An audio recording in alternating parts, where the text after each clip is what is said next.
Community Beacon, Fridays at 6:30 EST, with your hosts Michaeldseville and Joel Simmons. A channel whose focus is liberty. A place where the lessons discussed and taught will create openings to a more open and freer mindset. A mindset where you may reach the height of your potential and excel.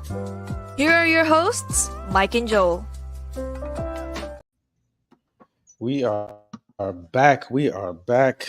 Shouts out to everyone. Shouts out. Someone told me not to say shouts out at Toastmasters, but I like it. Shouts out to the producer. Backstage. We are back. Community Beacon Fridays at 6:30. Definitely appreciate you all for joining in with us.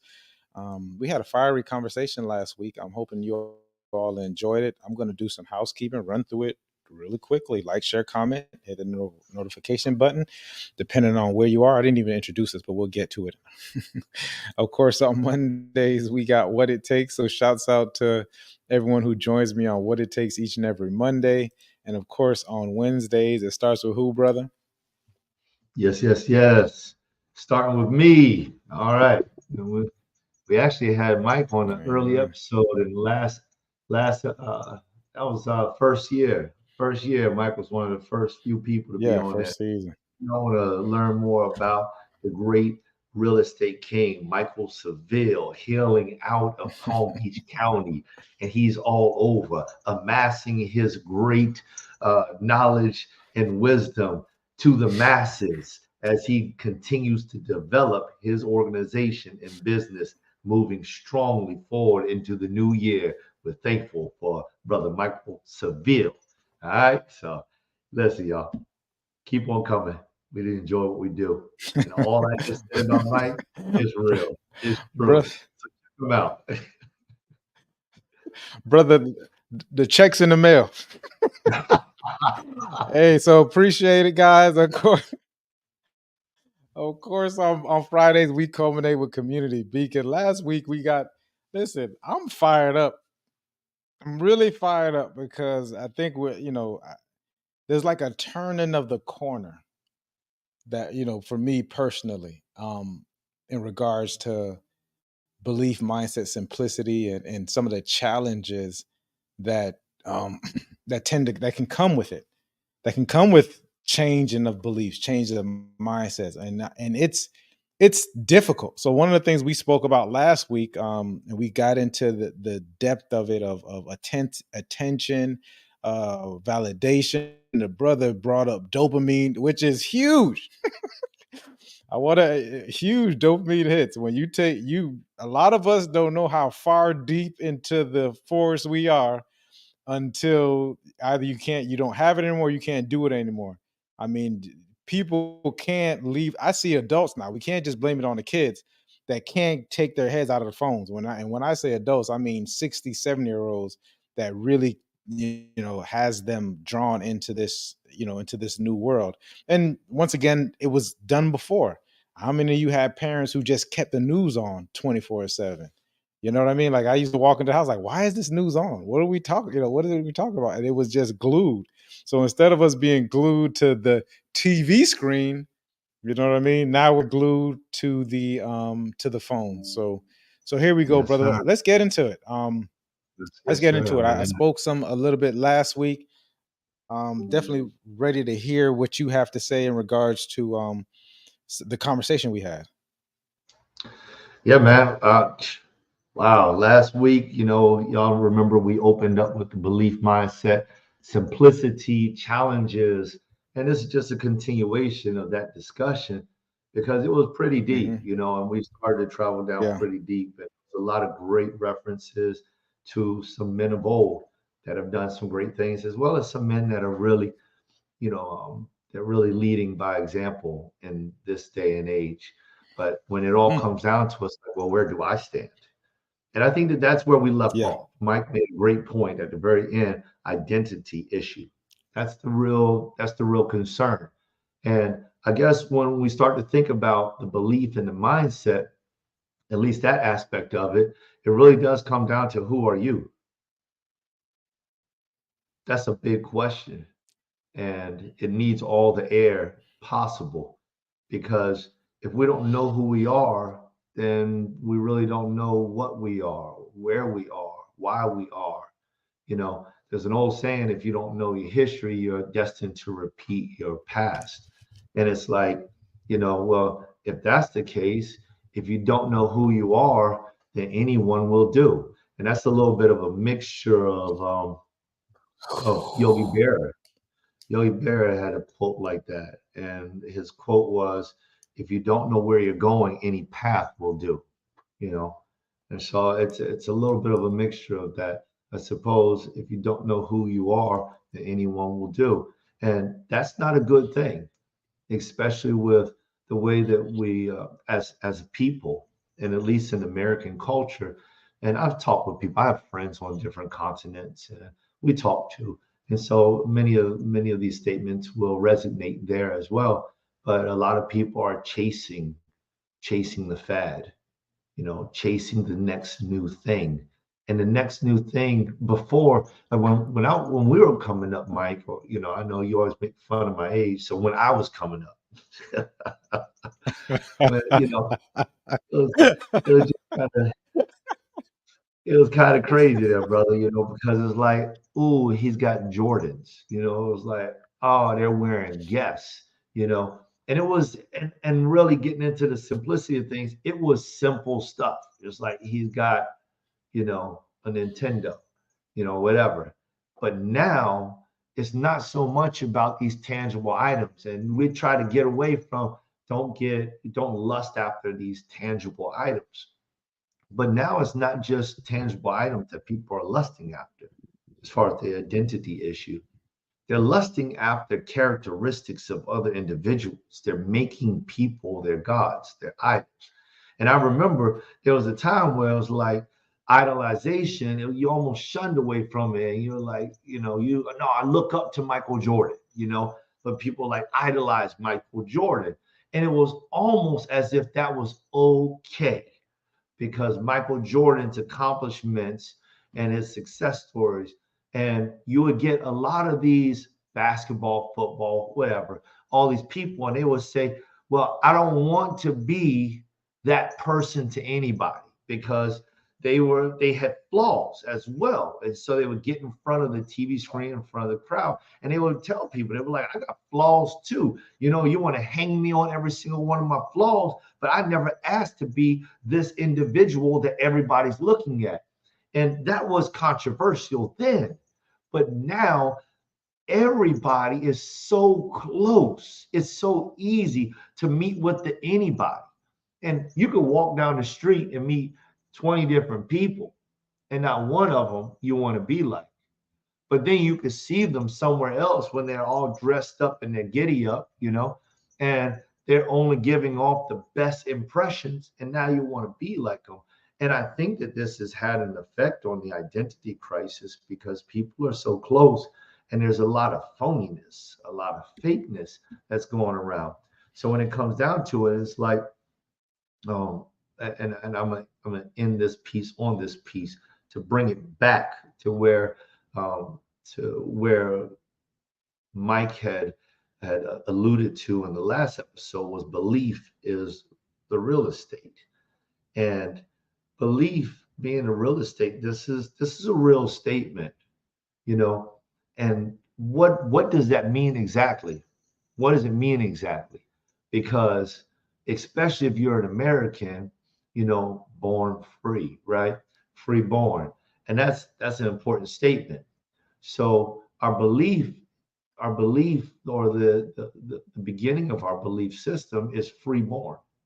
Our belief system is freeborn, and it's built upon from the time that we're born, whatever that is, whether it's our parents, whether it's the church that we attend, the religious services, whether it's the books we read, the activities that we participate in, whatever it is, it's built upon, but it's freeborn from the very beginning. Freeborn. And so at some point in time, have we exchanged our freeborn belief for a bought belief? That we have a residence of belief that we are building, or that was being built into us by our close and parents, friends, families, mentors, coaches.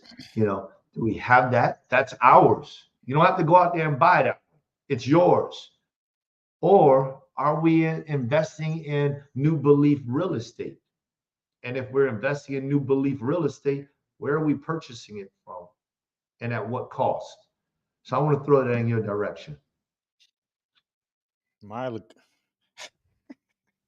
so that is an awesome insight. I mean, just the question alone gets it so much deeper, and I wanted to keep it so simple because I want people to stay on the really. I want this to be as clear as possible, but it's hard for me not to indulge into that type of into the thought process. Now let's start with brother. I'm going. I want to go off. I want to stay on this line. America is an awesome country. So within this, the freedoms, because you're not going to get these freedoms or the ability to move from socioeconomic status as easily here as most places. Okay, in the ideal of America, right? So we have that, but within these freedoms, there's a lot of desire in freedoms, especially when it's not well grounded. So if you're not centered, if you're not grounded, if you don't have the foundation, you get to go in any direction, which is an interesting place to be, which is where we are right now.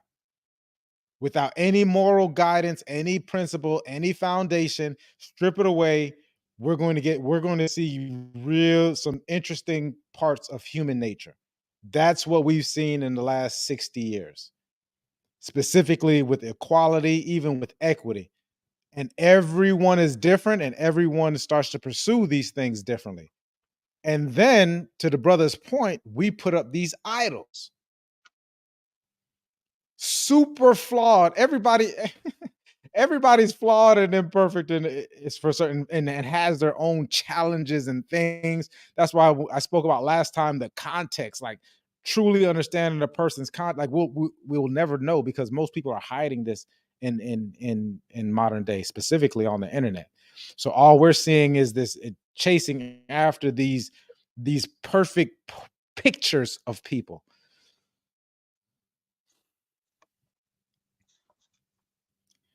So America gives us she gave us the foundation. That's where I started from the beginning. Easily, 4 ways of wealth. And if you stick to the script, you are going to do better than 95% of the people. Because Now just repeat the 4 ways of wealth real quick, just briefly, so people can. 4 ways of wealth.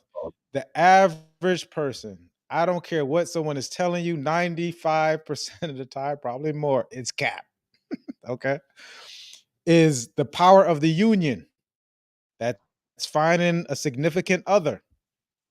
When you find a significant other, you are allowed to be fruitful and you multiply. You save a lot of energy. When two comes together, it's not 1+1 = 2. It's exponential. Okay, if you all are coming and you all aligned to similar things, so picking the right one, the power of union can be paramount. Okay, number 2 is insurance. You have the ability, the information is there, you have accessibility to this. It's no longer they said a while back you couldn't have access to it. You have access to it now. So you have insurance. So right there, if you're under 50, 45, 50, and I'm not an insurance agent, but I'm going to give you some kind of hard, you can get for $100, you can get 6 figures worth of insurance when you pass, a death benefit that can be given. I think for a man alone, this takes a lot of pressure off of you. I think for a man alone, you just knowing that your family is taken care of is going to allow you to expend less mental energy. I think men spend a lot of time. We make Our decision-making process is, for successful people, is going to be speed, and it's going to be how confident we are in the decision that we make.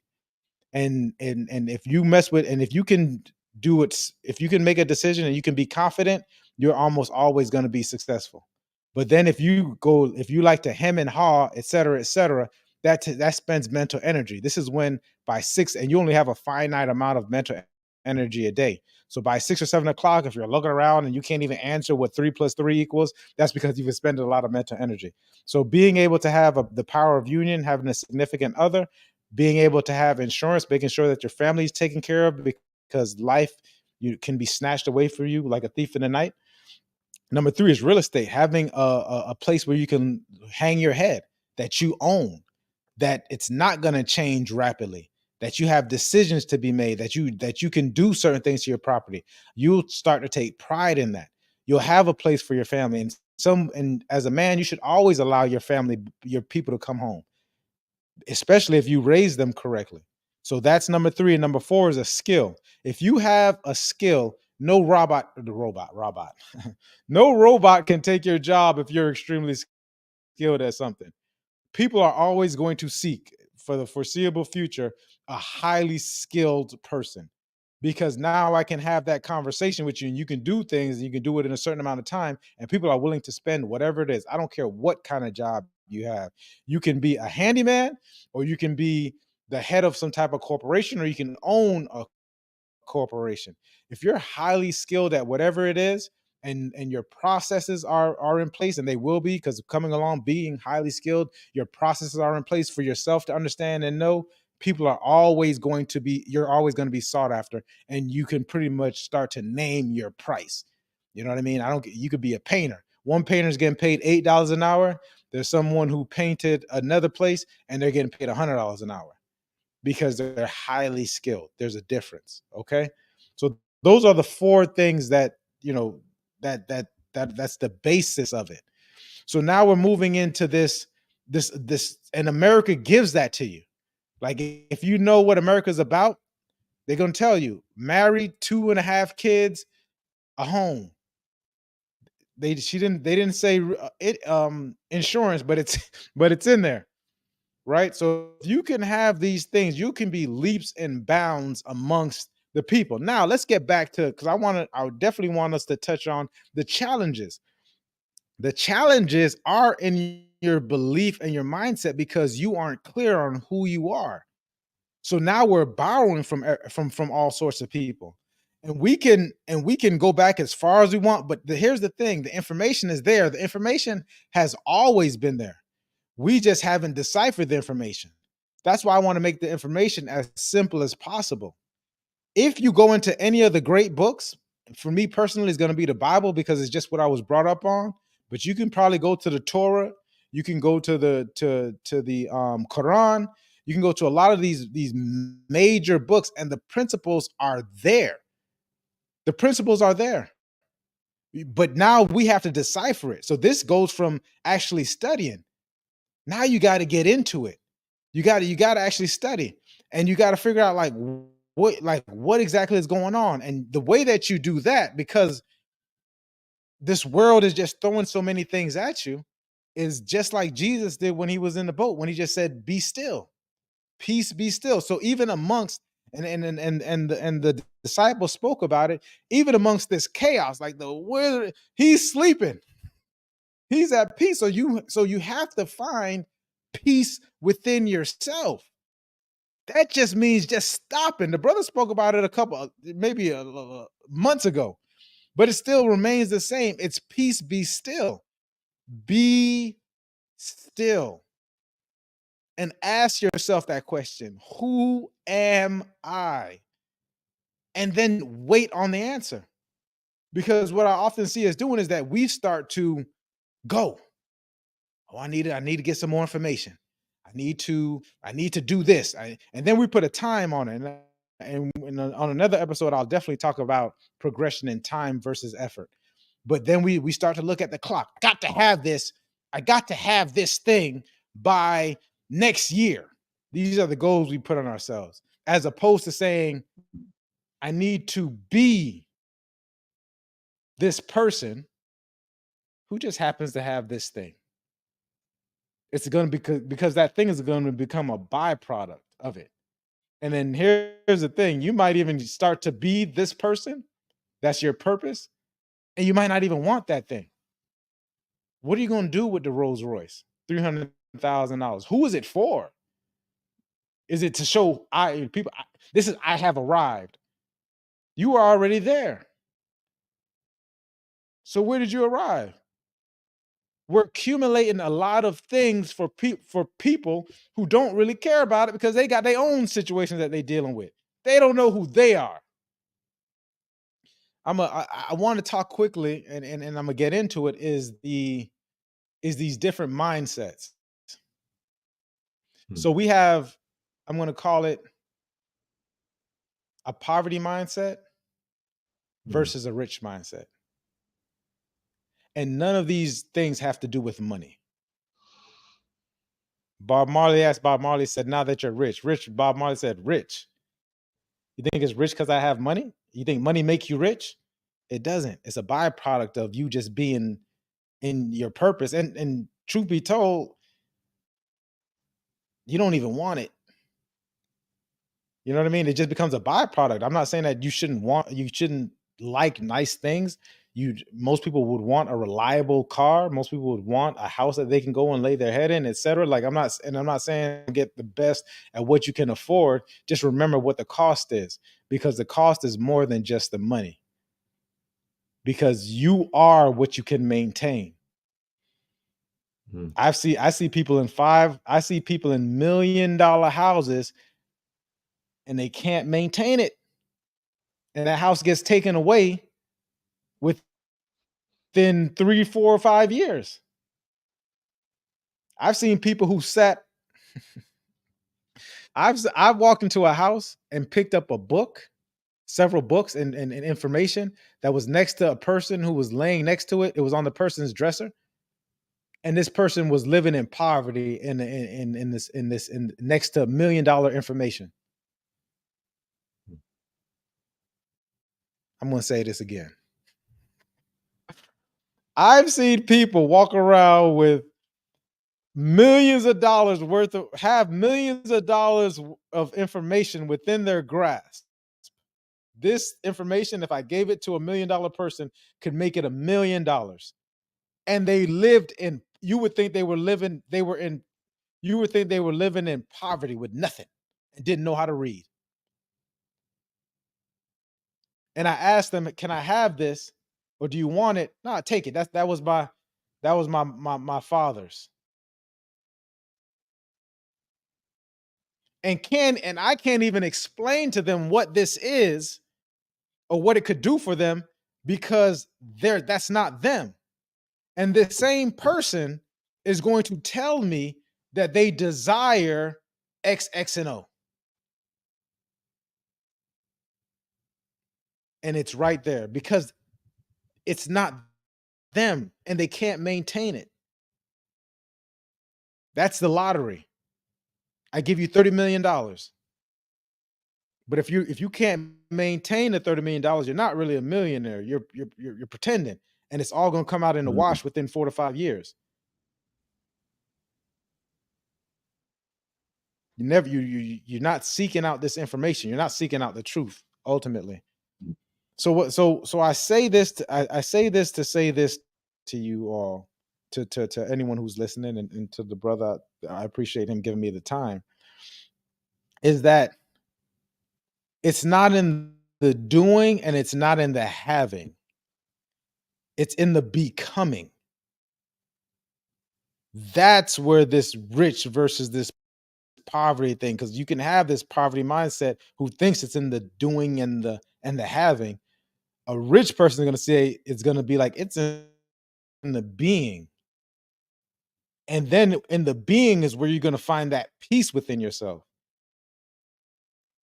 And that is the richness of life. That you already have everything it is that you need. You have all the resources. It's not lack of resources, lack of resourcefulness. So it's like you already have everything it is that you need, especially at this day and age. All the trials and tribulations that a lot of us have went through, a lot of things that we can look back, you work the lessons in it. That's where the richness is. Then we also talk about passing down generational wealth. At this point, the wealth is in the knowledge. And the wealth has always been in the knowledge. It's in the information. There's people who had some of the richest people ever. We don't know who they are because they didn't pass down the information never got to us. So it's lost in the translation.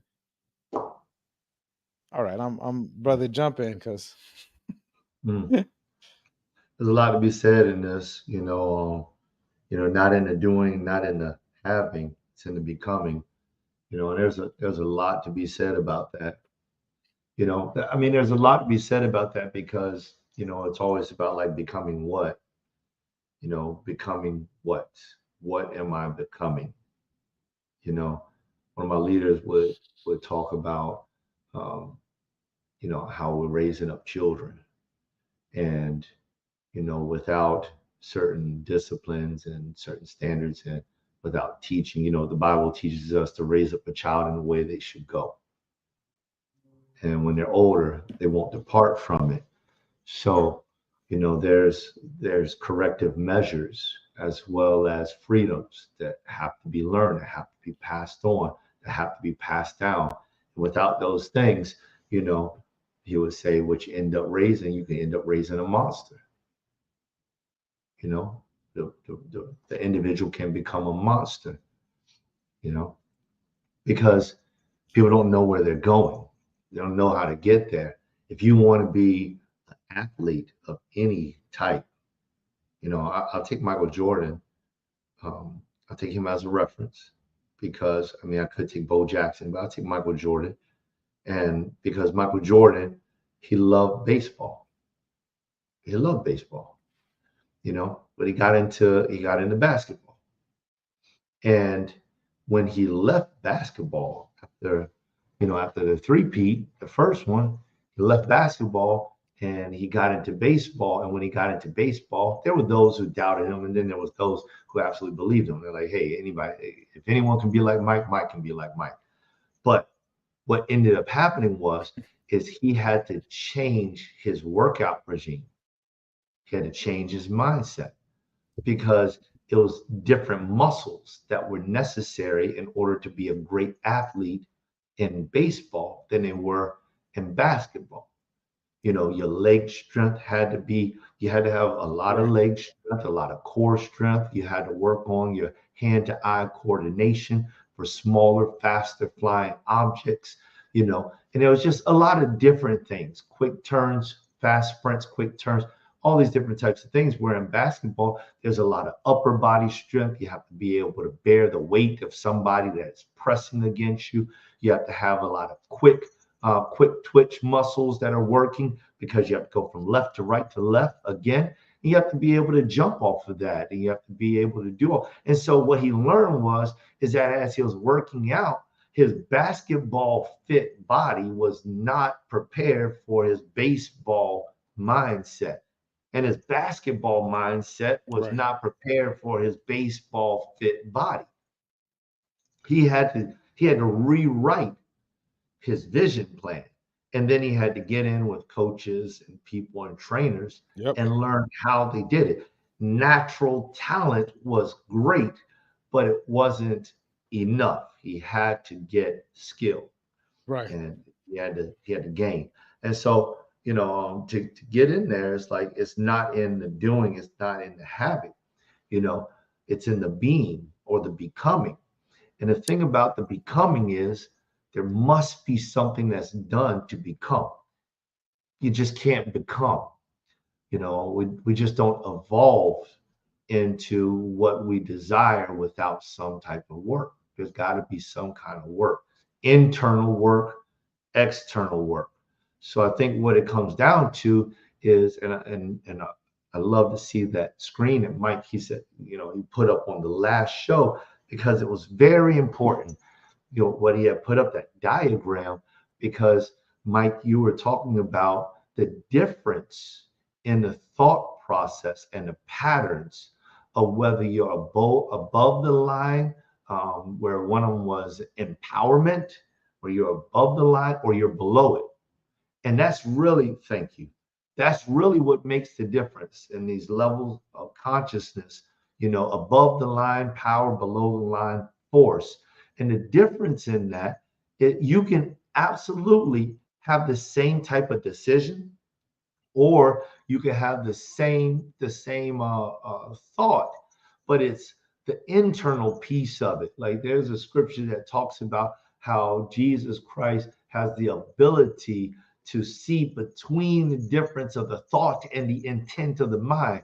This is microscopical. I mean, how do you know the difference between the thought that a person thinks, the thought of yourself, and the intent of yourself? Many of us, we lie about the intention, even to ourselves, of what we are thinking. We don't even tell the truth about that. And we're with self. And so when you're in this thing and you want to get to that level of empowerment, what's up, brother? It takes a whole new level, right? You Yes, sir. I got at that. I think one of the greatest things one of the greatest gifts that we can give to ourselves, is the power of genuine honesty. Right. But here's the thing. So the challenge in that is, like, let's talk about some of the challenges, is that we're so, we tend to be so deep into this. We are addicted to our story. And our story often tells us that we are in the right. One thing I learned was that we as human beings, the human part of us, can rationalize anything. The better the reason why you got to find what your rule and guide is. Because you see people out here murdering and killing, and you can sit and they will rationalize as to why they had to do it. And they can come up with some very logical reasons as to why it is we did what we did. However, a lot of our decisions are made emotionally, they're made irrationally, and then we go back and we justify them logically. Okay. And so if we can't get super honest with ourselves, even just with that chart, I think the road to hell is paved with good intention. Is that what it is? Is that there's a saying that says the road to hell is paved with good intentions. So if we can't be super honest with ourselves, then we can just intentionally just be to our worst nightmare. We just walk ourselves down that road of good intentions. So had a conversation with someone the other day, and along these lines, because I think these things are important. Them wanting to go to quote unquote another level. They they want to make a move, buy an investment property. This is someone talking to me as a real estate agent. And I said, okay. I said, I hear you. I said, okay, so what makes you want to buy an investment property? And they gave a list of reasons, et cetera, et cetera. I said, you know what? And I had already sent them this chart. I said, go back and read that chart. I said, where exactly do you think you are on that chart? And they explained where they thought they were. They said something to me on the chart. I said, well, there were some things that you said. I don't like to suggest things to people. There are some things that you said that I would think that you're probably, just from this conversation, like you're at pride right now. And then they retorted to me. They said, I think I'm even lesser than that. Right. So when they said pride, I said, when I said pride, they said, I think I'm even lesser than that. I said, okay, I hear you. I said, so let me ask you a question. Just you making a decision to get into this business or buy a property, and you're lower than pride, where do you think that's going to put you when you make that decision? Right? And I was trying to get at, there's a quote that says, when you find yourself in a hole, stop digging. So when you find yourself on the lower scale of this level of consciousness, when you find yourself on a lower level, it probably be stop.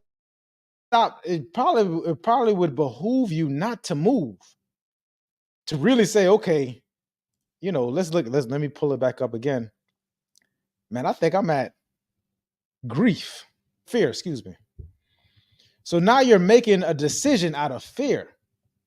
So let me ask you a question. Is there a problem if you make a decision that's strictly out of fear, emotionally, without doing the proper due diligence because you think this is what you want out of fear?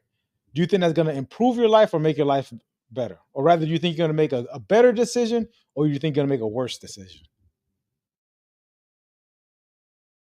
If this is where you're operating out of, and it's known to you. First off, I commend this person on actually knowing where they are, because a lot of people would not do it. A lot of people might say it's courage.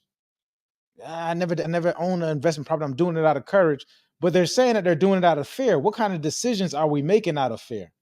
But we told ourselves that we were at courage, or we told ourselves that we were at acceptance. I can't tell you the amount of decisions I made thinking that I was in acceptance when it was more so out of anger or pride. And I don't think I need to tell you what all happened with those decisions. I found myself, when we spoke about this last week, I found myself having to will and discipline myself out of a lot of bad decisions. I found myself having to will and discipline for 2, 3, 4 months, lack of sleep, anxious, anxiety attacks, whatever, lost time with my family because of decisions that I made out of fear, pride, sometimes, as low as apathy, sometimes even grief, and not actually saying to myself, this is where I'm making it out of courage. I'm accepting, I'm courage. I'm here. No, get super genuine with yourself, brother. Keep going. Cause being able to recognize that within yourself is huge, but you got to know yourself. You got to start from the knowing. Yeah, I'd love to interject something in there because I think that was real good in that example that you gave about, I mean, it left a visual cue inside of my mind that I like to speak to. And you were talking about how you're dealing with this individual, and the visual cue was, if you're in a hole, stop digging, and sometimes people don't realize they're in a hole, because we can be blind to what we are doing. We can be so blind to what we're doing that we don't realize that we're doing well, and we don't realize that we're ruining ourselves. And on another instance, I don't know if you've ever seen one of these videos on Instagram or, something like that, where you have, a islander, that's at least the way it looks like to me, an islander who visualizes in his mind a pool, and him and his friend get out there and they dig a hole in the ground, and they end up making this beautiful pool. And they dig down and dig down and dig down. Then they make steps and all this type of stuff, and they make beautiful things. I don't know how you find that. It's on Instagram or YouTube or something. But so what I'm alluding to is that if a person is digging down, but their idea is they want to build a pool, they want to build something, they just don't know what they're doing. So they're digging a single hole without the appropriate movement. Or versus if a person is down and out and they're trying to move upward and they're digging downward, either which way, there's a need for help. And to stop digging is not a bad thing, but it's what do you do when you stop digging? You mentioned also about the individual whose house you went into, and they're living at high echelons, but they're poverty stricken with a book that teaches that you've learned out of how to get at a higher level, and they haven't used the tools. And that's where we as people are at. Like, we don't have the tools. We may have the drive or the desire for whatever one of those reasons may be on that list. And I believe that these two things are part of that, are in the equation as choices. When you find yourself and you stopped, you realize, if you haven't realized, you're going to keep digging. But if you realize that you're not going anywhere or something is wrong, it is a good idea to stop and to, investigate, to evaluate, to see exactly where you are. But in these circumstances, sometimes I believe what people will end up doing is they'll choose, two of maybe many ways and possibilities. And these two are: one, isolation. People choose to isolate. They take it on themselves. It becomes very painful, very dark. I'm an isolator. That was tends to be my type of personality, where I would isolate and I'm trying to figure this thing out on my own. And I had to learn that it's non-conducive, because if it was already in me, then it would emerge somehow. And many times there is something in me, but I may need external influence. I may need someone to turn a light switch on, and then now that I can see in the room, I got it. Just something simple, a word. That's it. Some type of trigger maybe that helps me to realize I've been preparing for this all my life. That could be the case. The opposite side of that is, instead of isolation, is socialization. So people become these social animals, and they need for everything, for these affirmations from the rest of the world to, oh, well, so and so is doing such and such just like me. What they are doing, and you mentioned this before, taking it into context, what they are doing must work. We could be just like the story of 3 feet from gold. We could be like right there. And then because we've become frustrated, angry, and, when now the need has exceeded our ability to be patient any longer. So what we do is we leave off. And instead of getting advice or counseling or coaching or reading or meditating or doing something that could help us get in contact with the one, it may be one thing that we're missing. We just simply socialize. We take a social eye to see what everybody else has done or is doing. And what we end up doing is we end up leaving our task, which may have been going in the right direction for the wrong purposes, but it may have still been going in the right direction. And then we go and follow somebody else and begin all over. And so instead of, like my example of this one individual who could visualize what he was going to do, him and his friend, and they would dig into the ground, and you're looking at it, they would speed it up, and you're looking at it like, what is this guy doing? If you're watching for the first time, and then all of a sudden it's a big hole, and then they just made it so beautiful. Then they fill it up with water, and then they're backflipping into this pool, and they're relaxing in the middle of what it looks like a rainforest. That's what it looks. I don't know what it is. And that's the difference. And those two things, and there may be some other ones, but that isolation leads people to depression. It leads people to the lack of mentality. It leads people to poverty-stricken mindset, or it reemerges their poverty-stricken mindset. And this was a scripture that I wanted to mention about. It's in 2 Peter 2:22. But the dog returns to his vomit, and the soap returns to his slop. It's like you may have been on the right path, but barring the challenges that you had to go through to get to where you are, and not knowing how to deal with it. See, this is the becoming part. The becoming part is the hardening of the individual to be able to withstand what they desire to be. You cannot just simply be everything. If you were to be everything, you would have to be able to handle everything that comes with it. And let's just take just for a moment, and I've linked so many things together. I want to Mm-hmm. bring it to a close. But if I want to be a bodybuilder like Arnold Schwarzenegger, I don't just go get underneath 500 pounds and lift. Thank God I can't lift the 500 pounds, because if I could just get it off the bar, I would then kill myself when I drop the weight. It don't work that way. Mm-hmm. You have to struggle through every single piece of it, just like he did. Context. That's what Mike was talking about. That's what he's talking about. Context. Because when we get a glimpse at the end result, we have no idea of the trips, the faults, the defaults, the subject matter, the mental matter, the disappointments. You have to go through that personally.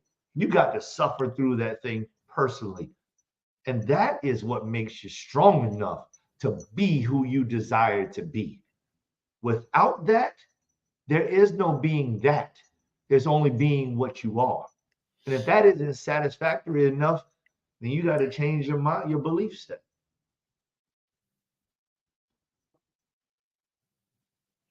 I love it, brother.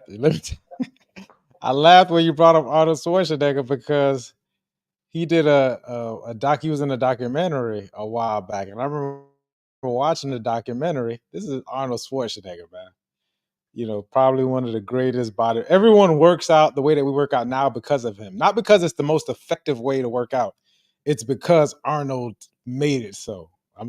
So in the documentary, he told someone, he's like, "Listen, you know, I'm not even gonna try to mimic his Boys. his accent, but he said, listen, he said, yeah, his voice or accent. He's like, listen, when I'm he said, when I'm getting this pump, he's talking about when he's working out, he said, it's like an orgasm to me. That's what he said. He said, and I said, wait a minute. Because I know when I'm working out, like you mentioned, it's a struggle.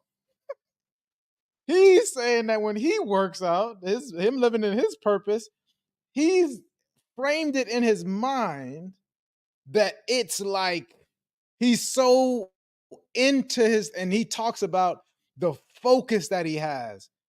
And for you to have that amount of focus and for you to frame this pain, the tearing of your muscle, as like having a regular person is having an orgasm, that's a different mindset. Like, not you cannot compete with someone who treats it as such. That's an awesome way to even talk. Like when we talk about Mike getting him at 3:30, you have no idea the feelings of joy I have when I wake up at 3:30.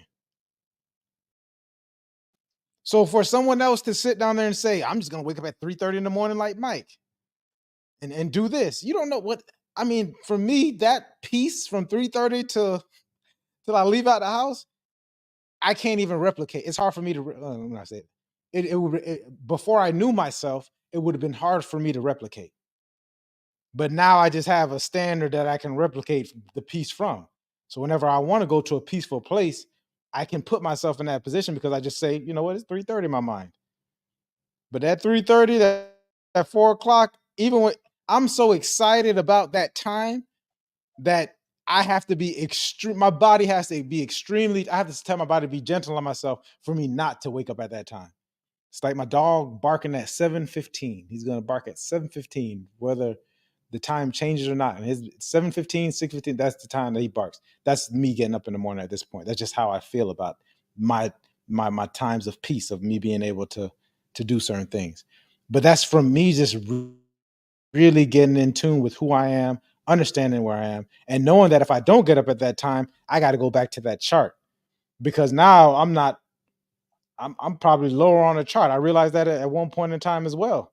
When I started getting up at 9, 10 o'clock or 8, 9, 10 o'clock, then I said, you know what, Mike, there's something going on here. That was grief for me. When I was in grief, I'm getting up late. I'm getting up at 9, 10 o'clock. Listen, this has been an awesome conversation. Um, I want to make brother brought up something, and I want to, and I'll leave. This would be my closing thing. Is that he mentioned that you know, the socialization versus the isolation, and I've recognized the isolation that people go through when they get quiet. I've seen people who, you know, several people who went through cancer and or had some type of health scare, and they got extremely quiet. Right. So I advise people when people start to get quiet to check on them. But that there is balance and there is that middle ground. Sometimes you need someone to tell you that you're in a hole and that you don't need to make a decision. And that person, you would want that person to have integrity. You want that person is someone who you can develop some type of trust with. You want that person to have to be able to point out from from a wisdom standpoint of these different routes that you can take. Because you're right, you can turn that hole into a swimming pool, or maybe you just need a ladder and you need to climb up out of that hole, and that person is there Mhm. for you. I would advise a lot of people not to do these things by themselves. It's tough. It's a tough situation. There's certain it's tough. It's awesome to have someone that you can reach out to, that you can have a conversation with, that has your best um that has your Interest. best yeah, your best interest in mind. Thank you, brother. So you need and sometimes you might have to pay for it.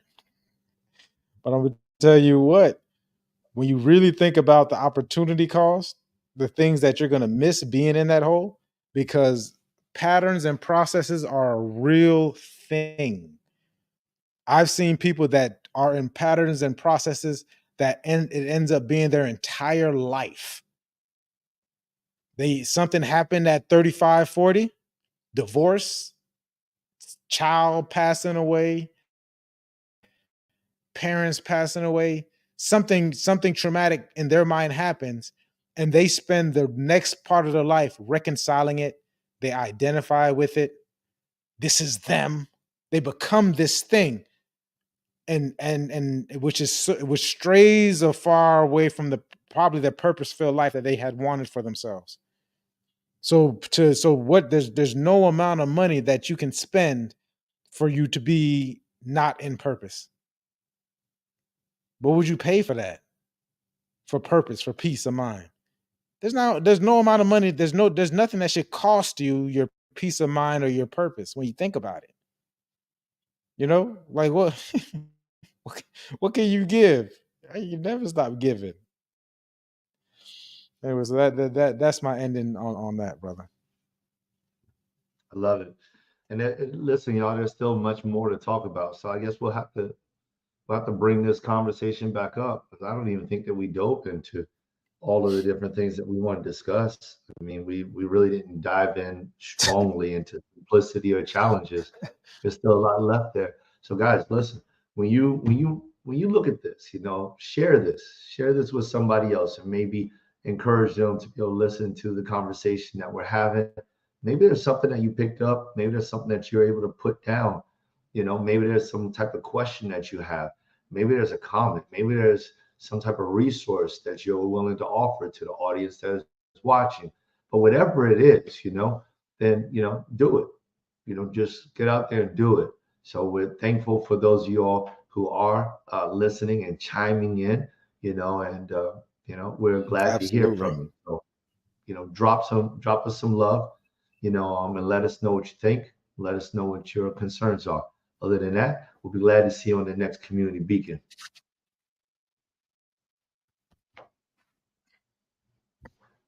Absolutely. See you guys.